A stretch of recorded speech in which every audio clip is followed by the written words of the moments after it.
happy campers. Hi, I'm Spike. I'm Chris. And we're geeking out. And Doc, don't be bashful. All this dopey Disney stuff is leaving me sleepy. So, it's been a weird week just from that setup. That little line is courtesy of Snow White and the Seven Dorks, Disney's new live-action version of Snow White without the snow and without the white, but I'm sure there was plenty of snow involved. So, the Seven Dirty Hippies, because there's apparently a maximum of one.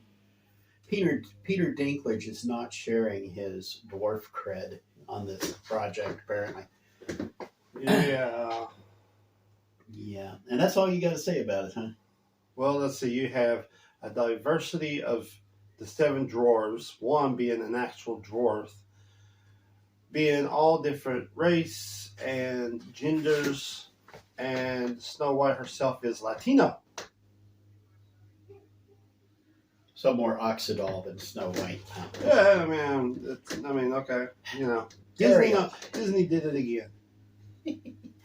I have got to wonder just how many times can Disney lose $300 million on a frickin' project until they run out of cash? You got to wonder, what is Disney actually making their money off of? They're not making any money in the theaters. They're not making money in the parks anymore. Apparently the gates are down by about 50-60% at Disneyland and Disney World right now. They're not selling the merchandise. It's not moving. They've got a 100th anniversary cereal out that's just sitting there rotting in the stores. I don't get it. They will keep doing this until they just completely run out of money. People stop buying the Disney Plus stuff, walk away from them just like they walked away from their customer base. So, man. Yeah, Bob Iger himself has actually just renewed his CEO contract for another 2 years. Why? I don't know. But I have an idea, but you go ahead. He has already made cutbacks on Star Wars franchise and Marvel franchise to save money, because he says for some reason we're not making any more money off of these projects. So he has cut down a bunch of ideas of shows and movies for the future of these two properties, which leaves a lot of fans kind of also being like, you do realize it's not the reason why you're losing money is because you're not telling good stories. And when you decide to make decisions of doing nothing but live action remakes of great magical cartoons that we grew up with as kids, and then put all kind of woke stuff in there. And I mean, you had the idea to greenlit the Snow White that is Latino now. When you have ideas like that, you need to stop and think, maybe I'm doing something wrong. Just say. Okay, you want to know what the scuttlebutt says right now? The scuttlebutt. Here comes the scuttlebutt. Okay, not that one. Scuttlebutt. The only thing anybody will ever remember from the Little Mermaid remake will be Scuttlebutt. The Scuttlebutt says that the reason Iger renewed his contract, he extended his contract 2 more years. Disney will be reduced to the point they'll be forced to sell. They're just going to sell outright. Disney will not be an independent source anymore. Most likely buyer, can you guess who would be most likely to buy Disney? Who do you think would have the pockets deep enough to buy Disney? Just outright. Well, the way they're going now on losing so much money, anybody will be able to, buy Disney. No, that's the point. I would say Fox should take over Disney. Fox is not going to buy Disney. Universal. No. Warner Brothers. No. The FTC will never allow that. The SEC will never allow that, I should say. The Securities Exchange Commission will not allow that. Your most likely buyer is going to be Apple. because Apple has tried to force its way into providing content. Nobody really pays attention to it. Let's see, what was the last? I think the last time Apple did anything I paid attention to was an animated movie they did, Luck, from John Lasseter at Skydance. That was the last time I paid attention to anything Apple. If Apple buys Disney, they instantly have cred. And guess what? Pixar, Apple's been coveting Pixar for years, especially since Steve Jobs was involved in its founding. So to get that back into the fold, they would do it just for that. At the very least, they would buy Pixar, and Disney would sell it to them in a heartbeat because they've driven that into the ground. Kathleen Kennedy is apparently in severe trouble because they've got not Hollywood accountants, but actual accountants looking over the books. And she has been apparently proved. We had this conversation last week. Kathleen Kennedy is a producer, not a creative type, not a director where she leads creative types. She's a producer. She signs the checks. She balances the books. She's apparently so bad at her job that even with Hollywood accounting, which no person who can do third level math would do it that bad because they hide every skeleton they got. She did it so bad that even the forensic accountants were able to pierce all the Hollywood garbage and find apparently people paying for parties on movie budgets. People are paying for their homes on movie budgets. People are paying credit card bills with the movie budget. This is why all their movies are ballooning to $300 million. All of Kathy's friends are piling in and paying off their student loans with Disney money, allegedly. So, but odds are, and the other still but is that Kathleen Kennedy is going to keep her job in charge of Lucasfilm because nobody else wants it. And quite frankly, can you blame them? There's not much left. It's a big smoldering crater. But supposedly the Acolyte, which is the next one that's supposed to be coming out, that one ran somewhere north of $300 million. So you'll notice Kathleen does this. Everything, $300 million. It's just like Mount Frosty back in Rocco's Modern Life. Everything is $5. So not everything is $5. Everything is $300 million. So there you go on that. So any thoughts on those ideas, Chris? No. Not really. What we got happening in the news that I need to know about? Because you were talking about doing a review of Mission Impossible. God, 7.5, I should say. Well, actually, I guess the next movie will be 7.5 because this is just the first half of a 5-hour movie. 2 hours and 40 minutes. Guys, 2 hours should be your goal, okay? No, listen, seriously, none of you, not one of you is good enough to really carry a movie to 2.5 hours. You're not creative enough. You're not talented enough storytellers, okay?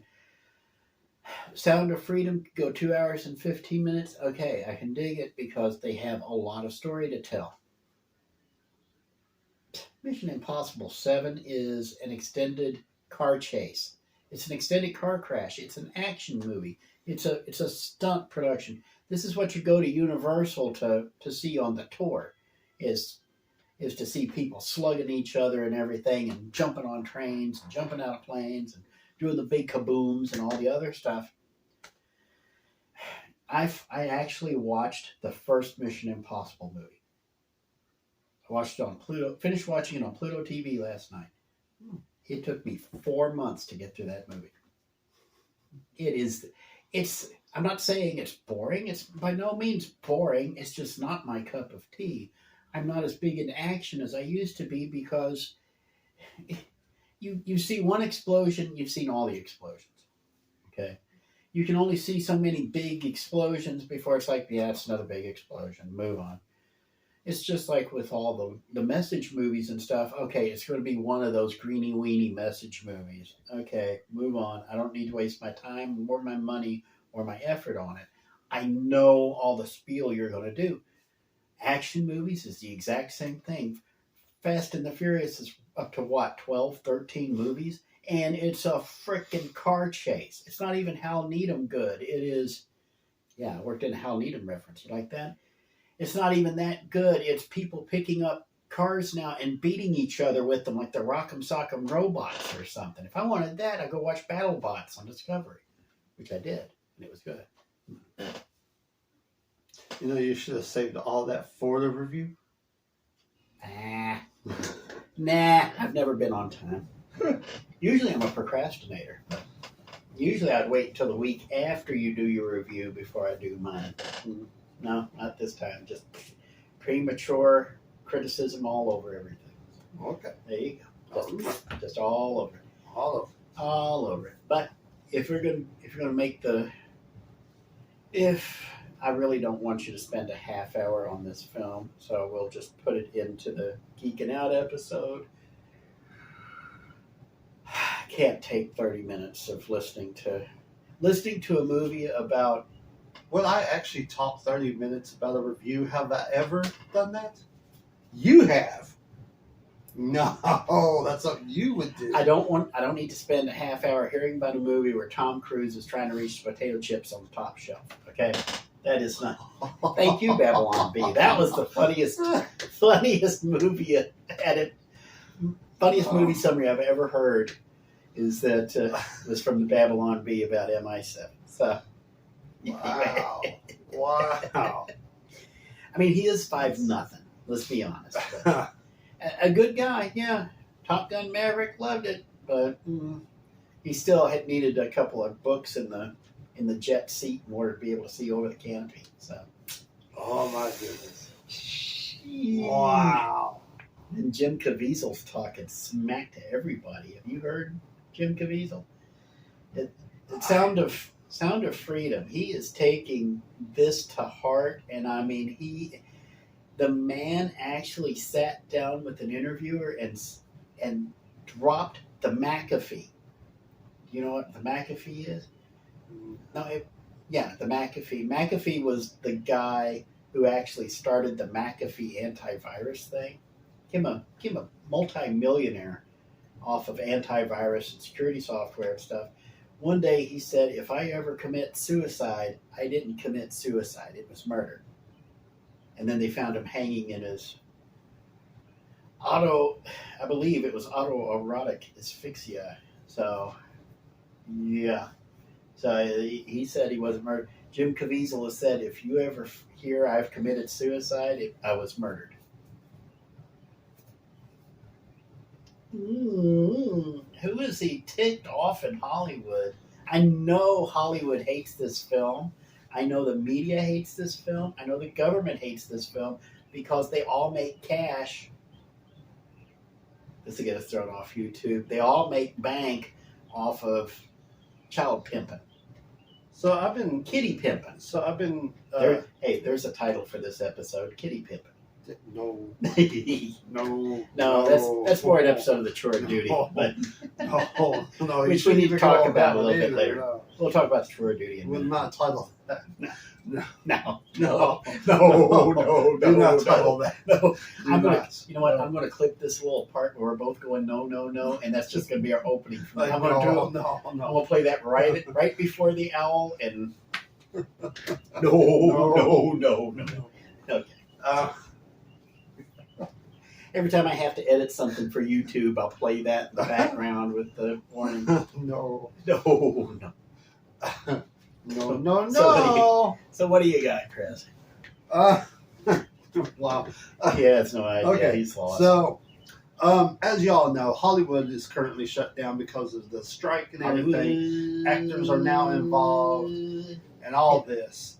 So, let's talk about how deep this actually goes. Okay? First of all, they had the big premiere of the Haunted Mansion movie, which apparently none of the cast members showed up because they were out protesting. Yeah, they're all they're out on strike because SAG-AFTRA is now supporting the Writers Guild, and so they cannot participate in any studio function. And speaking of, like you said, Jim Caviezel dropping the whole thing. Well, guess who else dropped something? Ron Perlman, the actor who played Hellboy and all these other stuff. He did he dropped a video where he says, "We know the person that said this." Now, in case you don't know, the CEO over I don't know if it was not SAG, but whatever it is. But anyway, they literally said that this will not last because these people have to pay rent. So they'll come crawling back. That's Bob Iger, I think, said that. He it said might it wouldn't be. last long because everybody. One of the big fights over this is that the Screen Actors are wanting more residuals off of streaming because they took less for streaming because it was more of a niche thing the last time they negotiated 10 years ago. Well, now it's the main thing, and so they want more of that pie, and the studios are telling them to go pound sand, and they're using this strike as an excuse, saying they've broken contract on all these developmental deals, so they're dropping them all so they can save money, which is probably about the only thing that would save Disney if they can. Anyway, so Bob Iger, yes, and so what did Ron Perlman have to say about that? So Ron Perlman did a video where he said that we are disgusted by your comments.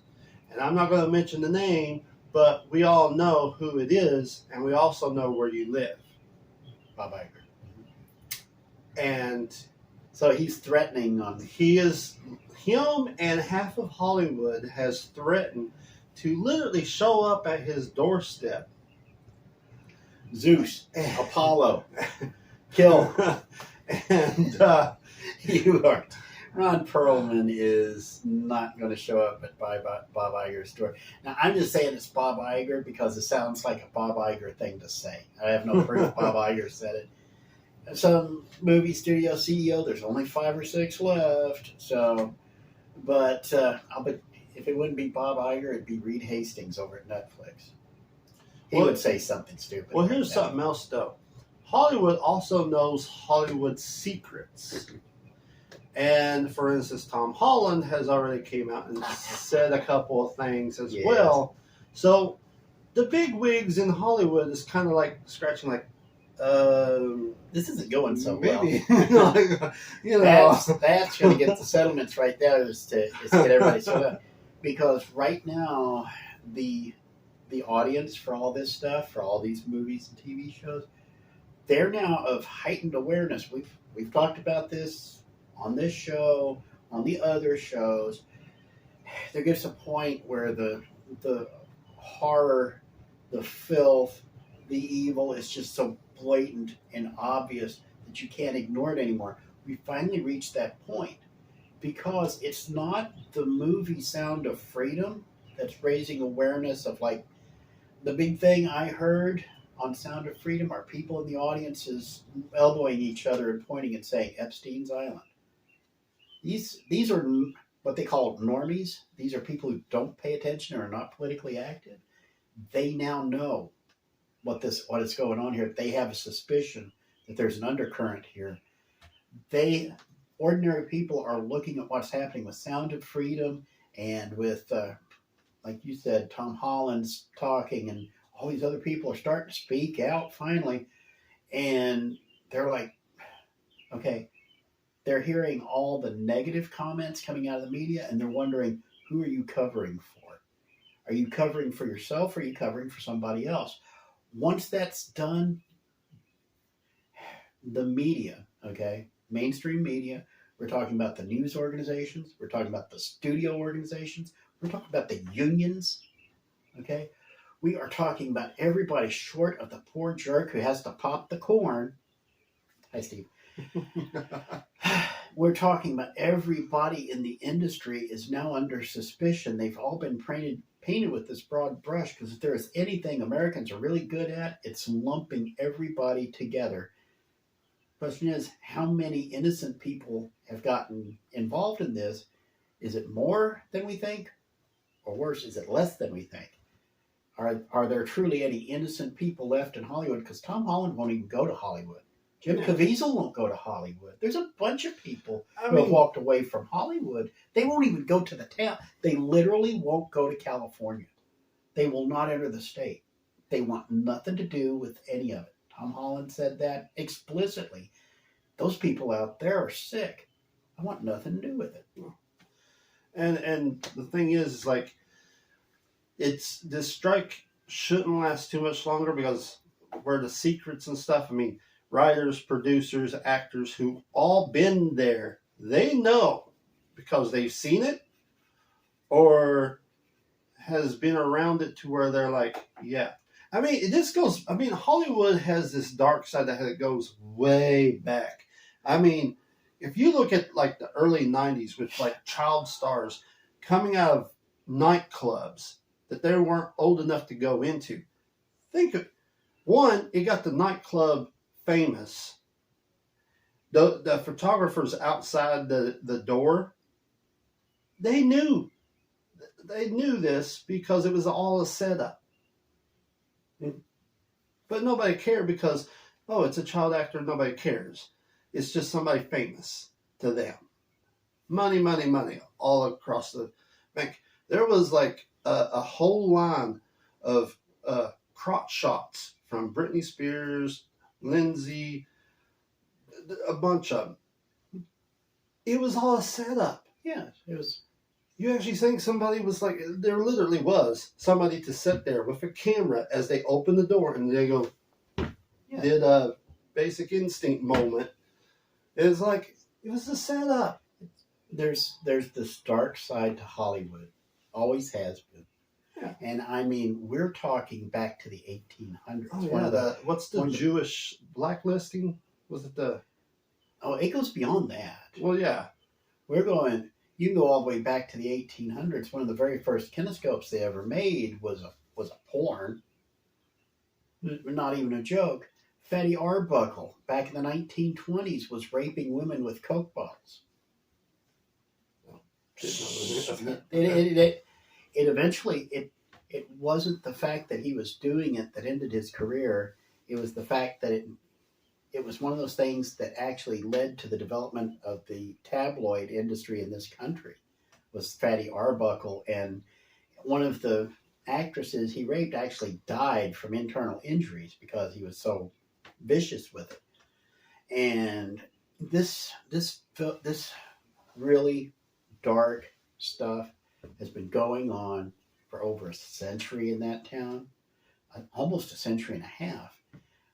It goes all the way back to Edison and his so-called patents on the motion picture camera, but it forced everybody to leave New York because it used to be the center of the film industry was New York. But Edison had some friendly judges there on the East Coast, so they all went to the West Coast as far as they could get away. And there was Hollywood, this little podunk development in the middle of nowhere. They all buy large lots, and you get Hollywood. But that dark side has always been there, and it will continue even with exposure. Yeah, it's going to take a lot of people, a lot of effort to tear all this down, and even then, it'll just be rebuilt in a generation. Yeah, no offense to any viewers, which I'm not saying you guys specifically, but the world who never pays attention to any of this stuff, but yet, as soon as Quentin Tarantino has a foot fetish, everybody's like, ooh, creep. It's like, really, that bothers you, but this doesn't? Like, saying. Yeah. But, it's always the old lunchroom cool kid thing. It always comes back to the cool kid's lunch table. Back in 6th grade is what it always comes down to. Everybody wants to be at the cool kids table. But boy, we just wandered way the hell away from there. We started with Tom Holland. We ended at the 6th grade lunchroom cool kids table. And then surprisingly, ever since we started this video, we have covered like 3 news items that didn't even look at the cards. It was like, well, I already had that written down. Might as well talk about it. We've already done a lot of the stuff he prepped. This is stuff we need to talk about. Okay, and unfortunately, right now, people don't talk to each other face to face as much. Everybody goes on social media and they tweet or not threads, but everybody tweets and they're on Facebook for now, and they're on all these social media things. But we really need to stop, sit down, and talk face to face about a lot of these things. We really, really do. Because it's not just a matter of us geeks, y'all geeks, and anybody else who might watch this video. We got to start getting people who aren't paying attention and say, look at what in the world these people have done. Because it was those people, the ones who don't pay attention, who just followed along like sheep and let everything happen. Okay, we've been doing this show for over 5 years now. We've been saying all along without coming out and saying it, there's a lot of stuff going wrong with this industry right now. The movie industry, the comic book industry, the entertainment industry, period, all of it. But we've been dancing around the edge because we've been limited in what we can say on these platforms. And we're finally starting to see the ice break. So maybe we can actually start affecting some change, but we got to talk to each other first. So, which brings us up to a programming note, if you don't mind. Okay. Speaking of communication. Okay, so I've actually got our new episode of Back Rack Video in production right now. Those always take longer because I put video clips and stuff in. So I'd have to do, it takes twice as long and 3 times the effort. But I think it's worth it, so that's why I do it. But I have to do it when I got the time. Yeah. We have the new season of The Chore of Duty will be coming out this week. We're going to be talking about, I'm trying to figure out what to call it, but I'm going to call it vocabulary kills as opposed to skills. See what I did there? Vocabulary kills, the idea that words mean things and not necessarily what you think. Words change meaning. For people deliberately change the meanings of words and phrases so that you don't understand the original meaning anymore. And they do it deliberately. And we'll discuss that this week coming up on The Chore of Duty. Keep your eyes open for that because it'll be me and him. I'm going to be throwing words at him and see what he thinks. It'll just be the first thing in your head when I say these phrases, and then you respond, and we'll take it from there. Because I'm actually kind of curious to see what you think about some of these things. Because, like I said, words mean things, and if we're going to be effective storytellers, which is what I really want you and all y'all to do, to be more effective storytellers, you need to understand how to communicate. And also how to reclaim meanings of things. So, as long as we're not talking about words that they use nowadays that young people just make up out of the whim and you're supposed to go with them. We are talking about words and phrases that are at least a couple of centuries, if not a couple of millennia old. Oh. So that's coming up on the Chore. Chris. Yes. Back to it. Have you got anything else on your little green cards that we haven't talked about yet? I still got some stuff here. Let's just run through them because I'm trying to get this done in a half hour because I've got a lot of stuff on my plate today. So Mr. James Cameron, first of all, has said that he is working on the sequel script for Alita Battle Angel. In case you do not know what Alita Battle Angel is, it is based off of a manga from Japan about a futuristic world, and this guy basically makes Pinocchio, but he takes robot parts, made this girl who is now trying to learn to be alive, and it's a whole big deal, but it's really, really, really good. And the movie that came out not that long ago, maybe like 7-8 years ago. That's what I was going to say. Didn't they just do a live-action remake of one of the sequel? James Cameron did the first one. I swear, I know James Cameron's attached. I didn't know how well the movie did. I don't know how good the movie turned out, but it's a live-action remake. If I want to see Alita Battle Angel, I'll go watch the manga. I'll go watch the anime that was based on the manga, or better yet, I'll go read the manga and get as close to the artist's original vision as I can. But James Cameron's going to make a sequel to this. Is he going anywhere near the original creator of the property? Well, the first one did really, really well. And yes, a lot of the original property was in this one, and there was a lot of people involved. One of the biggest fans of the property was also Robert Rodriguez, who, of course, best known for the Spy Kids movies and the Mexican and all that, who directed the first one. James Cameron just wrote and produced stuff like that. And he's doing this one as well. And as for someone who is familiar with the source material, I really enjoyed it. And it was really cool to see. So, yeah, I mean, it was James Cameron. Okay, we're going to get off topic here for a minute. James Cameron always struck me as the anti-Spielberg. Okay? In that, I'm not even the anti-Spielberg, the un-Spielberg is what I mean. Because, again, words mean things. Because anti means the exact opposite. Un means,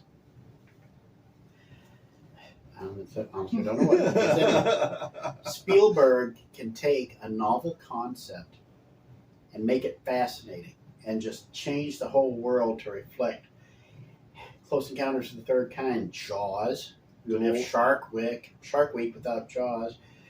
Duel, which pretty much changed the TV movie forever, on top of car chases. Indiana Jones and Raiders of the Lost Ark. All of these things that he's done, that he's had his fingers in. Schindler's List redefined the way that everybody looked at World War II.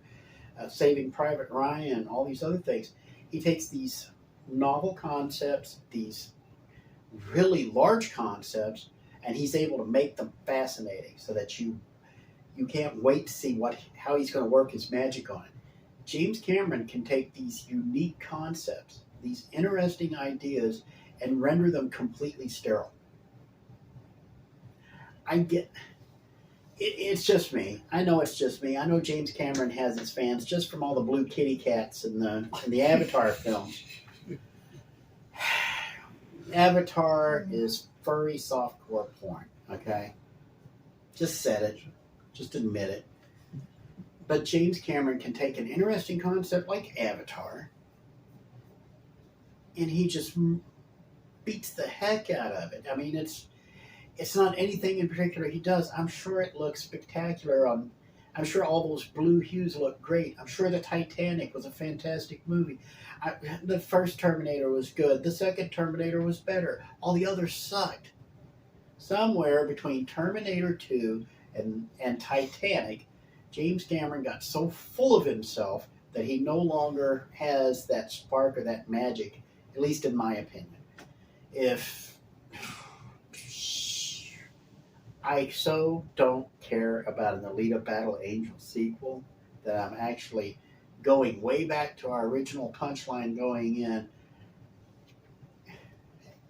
I'm getting sleepy about it. It's just, but again, it's not my cup of tea. There are some people who geek about it, some people don't. And in related news, Star Trek is still dead. So, and Star Wars is dying.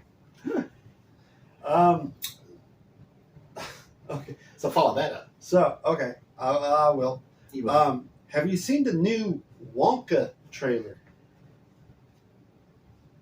No? Have you? Yes. Have you? Yes, Yes. I have. I had to mention this because it was funny to me. But we have Hugh Grant playing Oompa Loompa. You got to admit that was pretty hilarious. Just to see Hugh Grant as a small. This movie is going to have to work triple time to get me interested in seeing it, because Star Wars has so ruined the concept of the prequel. George Lucas destroyed the prequel. Did you know that? The prequel movies to Star Wars, the real Star Wars, yes, that Attack of the Clones, The Last Clone, whatever the clones, Send in the Clones, whatever the first three were called. Those three prequels just destroyed the concept of the prequel in Hollywood. And they're just now getting to the point where they're going to try it again, and they're going to do it with, of all the most idiotic things they can do, Wonka. Because you would think, hey, it's an interesting story when Gene Wilder talks about it on screen. Wouldn't it be awesome to watch somebody do it on screen? No. No. No, honey, no. There's a time for showing, not telling, and then there's a time for telling and not showing. Because if your whole purpose of a movie is for Tom Cruise to get the potato chip bag off the top shelf, okay, show, don't tell. If the purpose is for Gene Wilder to say he picked up the Oompa Loompas from being just the general snack food of the continent of Africa, tell, don't show. Because if you tell, now you got people's minds thinking, what would these Oompa Loompas look like out in the wilds of wherever they came from? Having to fend off all these things. Wouldn't it be ridiculous to have somebody about so short that they don't even show up on our video shot, and they're trying to fend off this lion or something, or fend off an entire pride of lions? Wouldn't that be hilarious? You'll never, ever be able to put on the screen what people pictured in their heads. Okay? Now, not saying that you cannot adapt books into movies, because that's along the same lines. If you read a book, it all happens in your head. But you'll, again, even if you do that, even if you do a good job adapting a book into a movie, you'll never match what the reader had in his head. Ever. It's why Calvin and Hobbes never did an animated special. Not even a single 30-second cartoon, because Bill Watterson didn't want to ruin what people had running in their heads. If you give Hobbes a voice, everybody's going to be locked into thinking of Hobbes as that voice, even if it's Patrick Warburton doing Hobbes, which would be hilarious. But everybody's going to think Patrick Warburton is Hobbes, and then the voice they had for all these decades for Hobbes, the little fuzzy stuffed tiger, that goes away. And you just kill all that creative effort. So, I don't care. You actually went way deeper on this whole thing. How many other topics did I just walk all over? None, actually. I got one more. Yay! This one I'm actually I'm kind of excited about, but we'll see. So a new cast for the Superman Legacy, the new James Gunn Superman version, has Superman versus the Authority, in other words. Yeah. So basically, yeah. We have actor Nathan Fillion will be playing Guy Gardner, Green Lantern. What?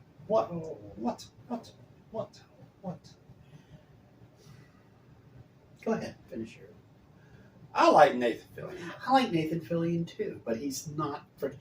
Nathan Fillion was he the warthog or the meerkat in Lion King? He's one or the other. Well, then who? Firefly. He's on my new show, The Rookie. He was in Guardians of the Galaxy 3 as the one of the soldiers in the thing that shot Drax in the back. Nathan Lane is who I'm thinking of. Yeah. Wrong. Okay, go ahead. Nathan Lane as Guy Gardner would have been idiotic, but never mind me. Actually, he's turning 41 this week? Yeah, 41. He's old. Not as old as me though. I'm old as dirt. He's just old as dust. Who else? Isabella Marcid, who is, listen, she is very talented, but she gets overlooked. I watched this one movie with her that I cannot remember what it was called, and I was like, man, she can really act. But most people will probably know her as the voice and also starred in the live action Dora the Explorer as Dora. Anyway, she will be playing Hawk Girl.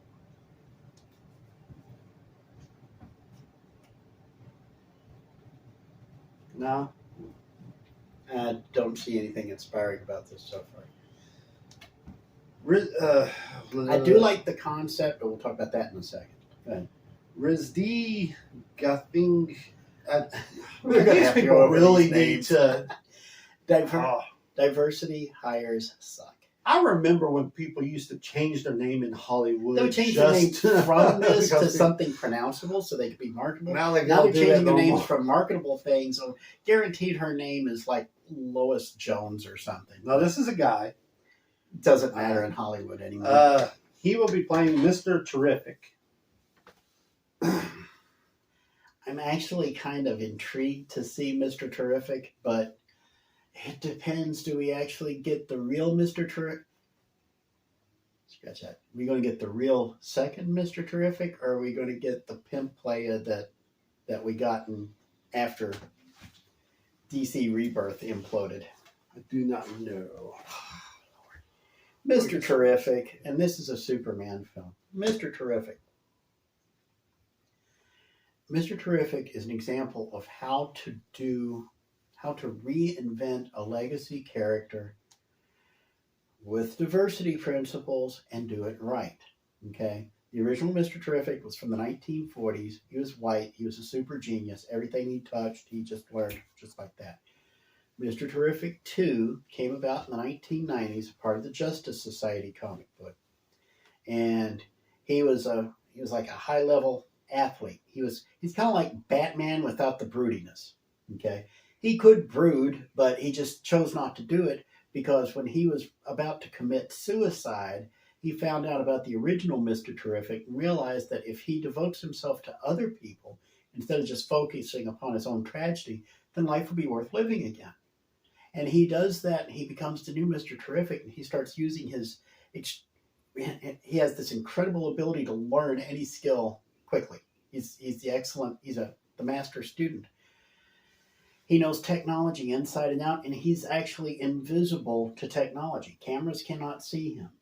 Okay, motion detectors don't see him. Technology cannot see him, which makes him the perfect fit for the 21st century. He's got all this stuff, and his wife, who he found out was pregnant, died walking to church by herself because he wouldn't go, and she was killed by a drunk driver on a Sunday morning on her way to church.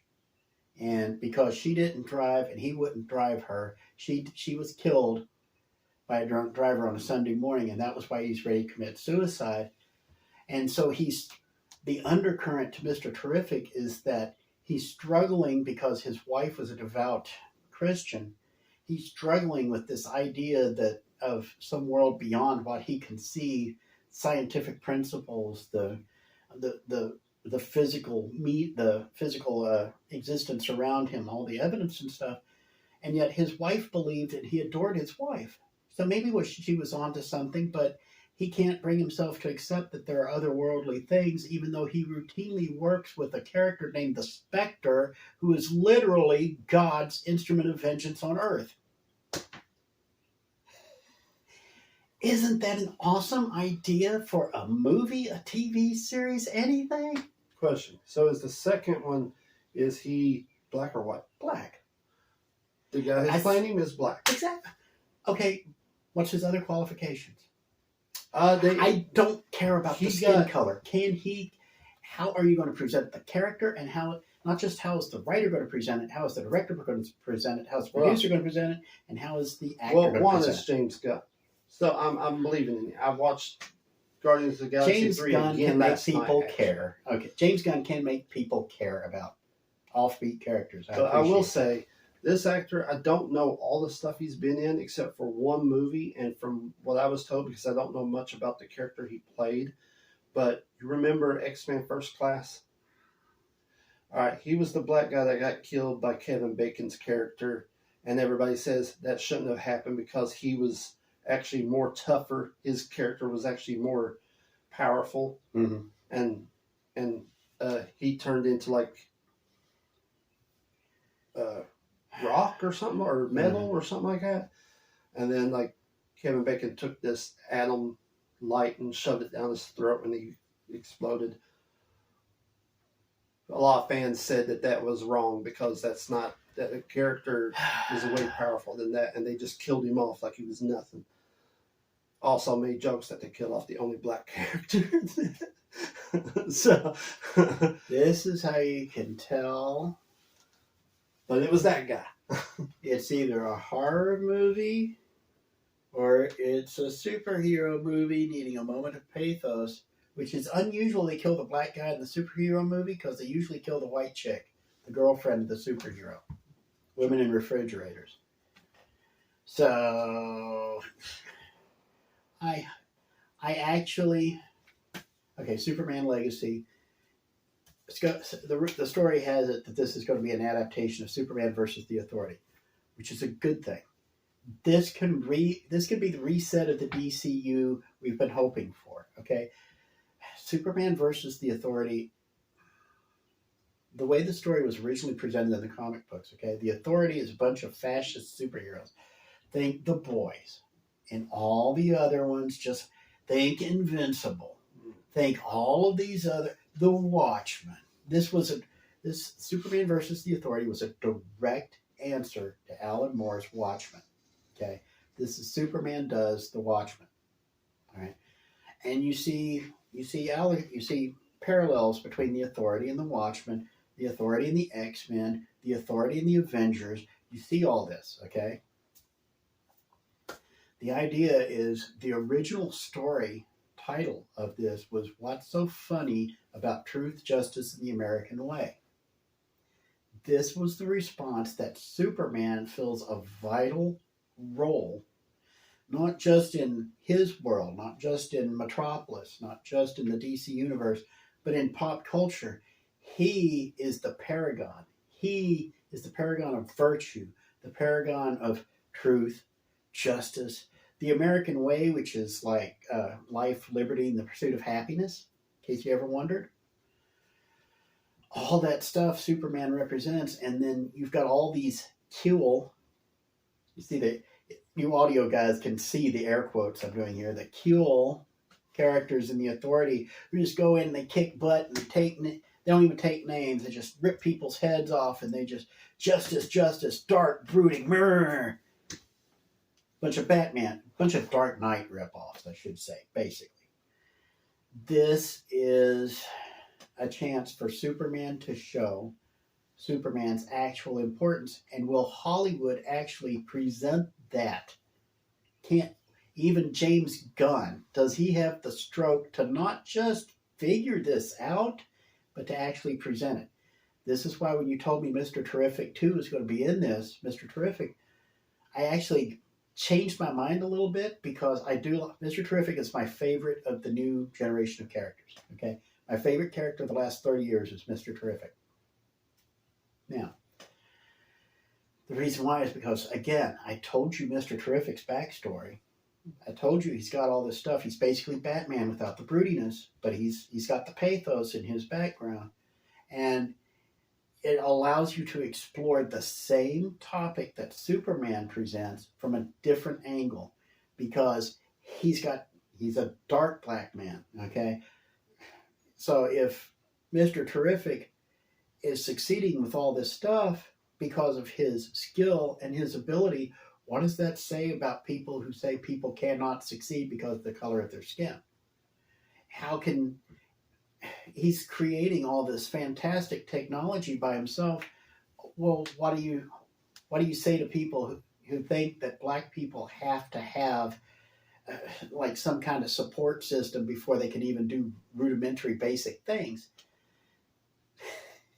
Mr. Terrific was the original anti-racist superhero, and nobody knows it.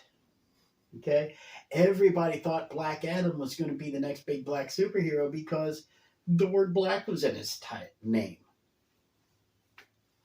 Duh.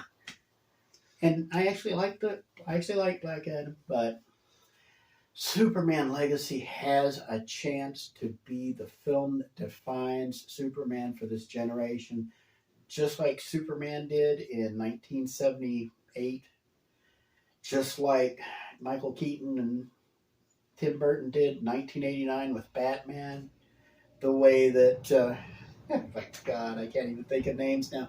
The way the Spider-Man movie did in the 90s, the way that Marvel redefined heroes in the 2000s. It's this chance to just change the game and actually just make all the money because there's this huge pent-up demand, as Top Gun Maverick and Mission Impossible 7 proved. So we already get to your Missions Impossible 7 review. Yeah. Well, I'll do it real quick. Quickly, because we're already 50 minutes into this. All right. First of all, I believe James Gunn will do a great job. He believes in the source. He's a big geek fan of it. So, I hope. Ladies and gentlemen, hello. I went and saw Mission Impossible, and here are my thoughts. Okay, first of all, I did not want to go watch this movie. I was just bored, and I just wanted to get out of the house. So I was just like, I'll go and watch it. You know, why not? I've seen all the others, and I got to this point where it's like, if I've seen them all, I might as well finish on how they end, right? So I went not expecting. Are you ready for this? I love this movie. This movie was so awesome. No joke. I had so much fun with this movie. This is like the best spy movie, period. Best Mission Impossible movie, period. Best Tom Cruise movie I think I've ever seen. I still haven't seen Top Gun 2, though. But probably the best Tom Cruise movie I've ever seen. This movie had it all. It had a really good spy story. It treated itself like it was a spy story. And it actually had humor in there so you don't get bored. And the action sequences actually worked. There is an amazing car chase sequence through Rome, Paris, Venice, I don't know, one of those places. And they did it with not just style, but with also humor. And it worked. It really worked. Like, it was honestly probably the best car chase in a movie I have ever seen, because it was not just so cool, but it was also funny on certain, like, on things that just like, I can't believe they did this and it works. So here's the story. You got Tom Cruise's character who, you know, is out recruiting new people for, I don't know what the people are called, the ones that are the ghosts. The MIT. Oh, you're talking about the spooks. Yeah. So he's out recruiting, and he gets word that a friend of his has a key, and this key opens up something very important, but he finds out that this key is way more important because it can save millions of lives from basically being terminated by AI. There is a computer program that is created that can literally took a mind of its own and can make anybody disappear, can make anybody destroy your bank records, can just do everything. And there are countries that know about this, but they're keeping it secret because they want it, because they think if they get it, they'll have power. And then you got a lot of people who want it, but they also want to destroy it because they believe, nobody should have that type of power. And so Tom Cruise goes on this big mission with his gang, Vig Rhames and Simon Pegg. Also, Rebecca Ferguson is in this, who is also a brilliant. And I will say this. The actors in this movie, mwah! Tom Cruise has never made me feel this way. I actually loved him in this movie. You need a moment. Simon Pegg, brilliant. Vig Rhames. Usually you need a cigarette if you're going that much. Vig Rhames, brilliant. And they added Haley Atwell, Miss Captain America herself. Captain Carter. Yeah. Yeah, Captain Carter. Peggy Carter. That was her name. She was so awesome in this movie. She played a pickpocket. She pickpockets.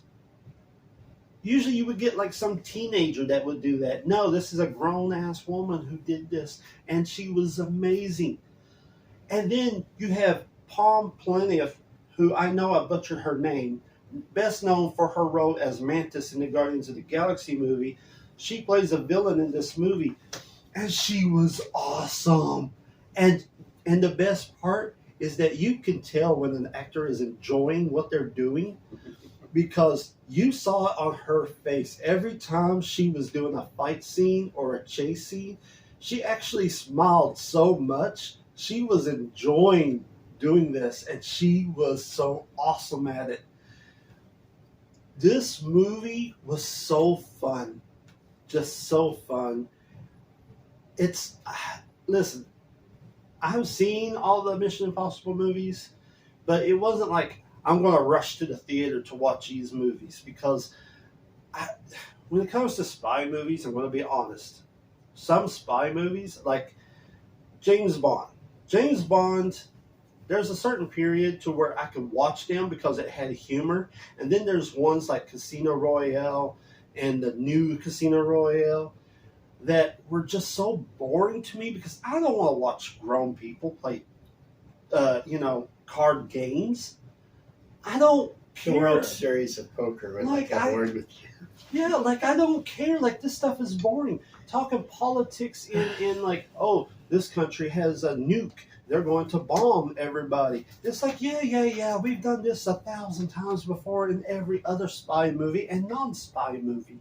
It's like, I'm bored of it. Give me something new, something fresh. And even though the plot line of an AI that can get into anybody's security and do this and do that, yeah, that's been done before. But they didn't concentrate on that. It was just about the key that they had to get. That was it.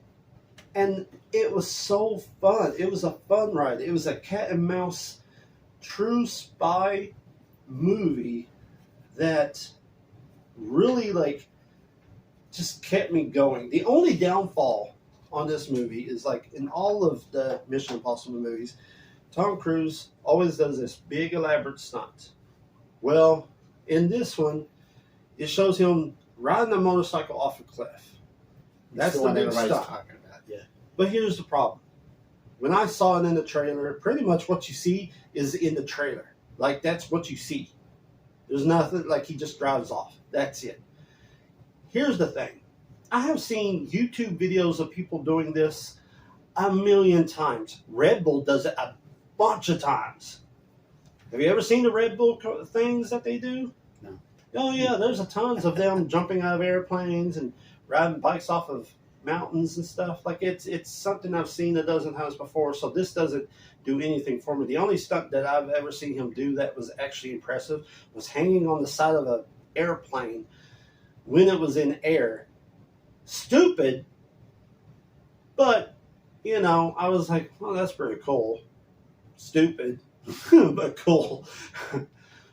So, I mean, but I had so much fun. The action, the spy, the suspense mixed with the comedy, it works. I really enjoyed. I had fun. So rule of 5 here, break it down for us.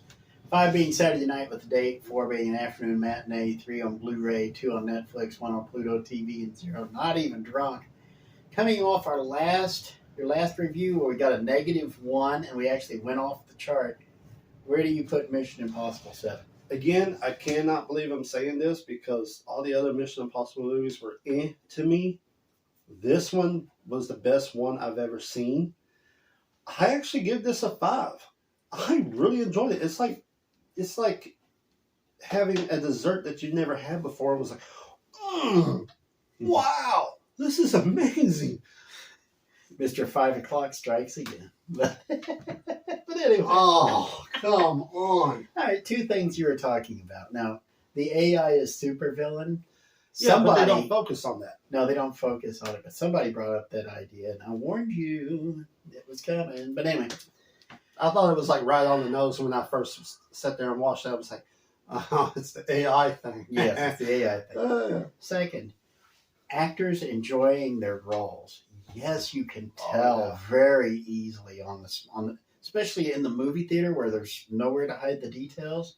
You can tell when they're enjoying themselves because you can tell. He was having so much fun. There are some movies where it's like people are kind of some of the people are dragging themselves through it.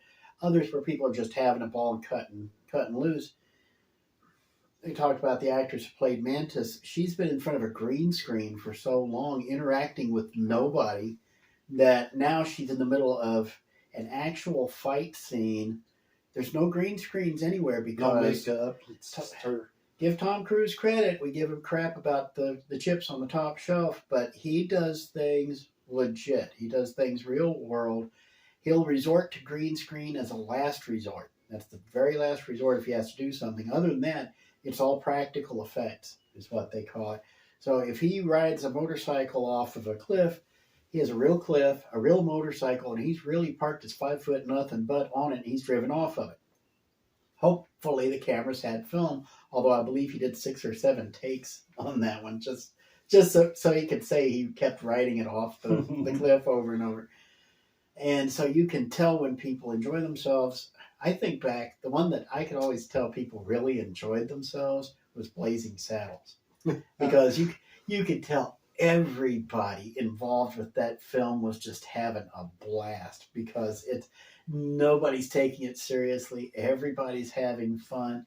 Harvey Korman's just chewing up the scenery. Gene Wilder's just sitting there goofing around. You got all these people doing all this fun.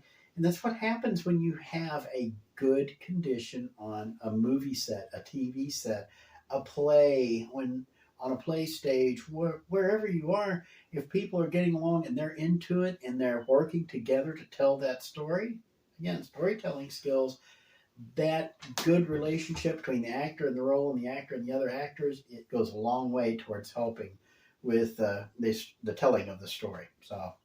So 5 out of 5 you give it, right? Yes. Give Palm and Haley Atwell both more acting roles because they're amazing. Tom Cruise has gotten to the point he can do anything he wants. He is in that most rarefied of air. Believe me, Top Gun Maverick happened because Tom Cruise wanted it to happen. Mission Impossible 7 happened because Tom Cruise wanted it to happen.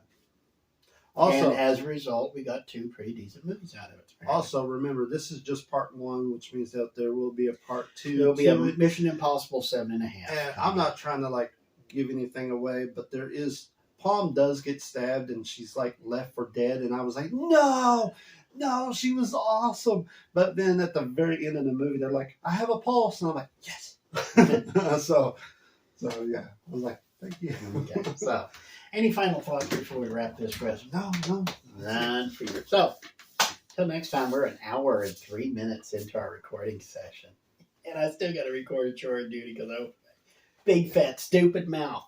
Yeah, but boy, you awful eager to say that. So, until next time, I'm Spike. It's 5 o'clock over here. Chris. It's Chris. And y'all keep on geeking out.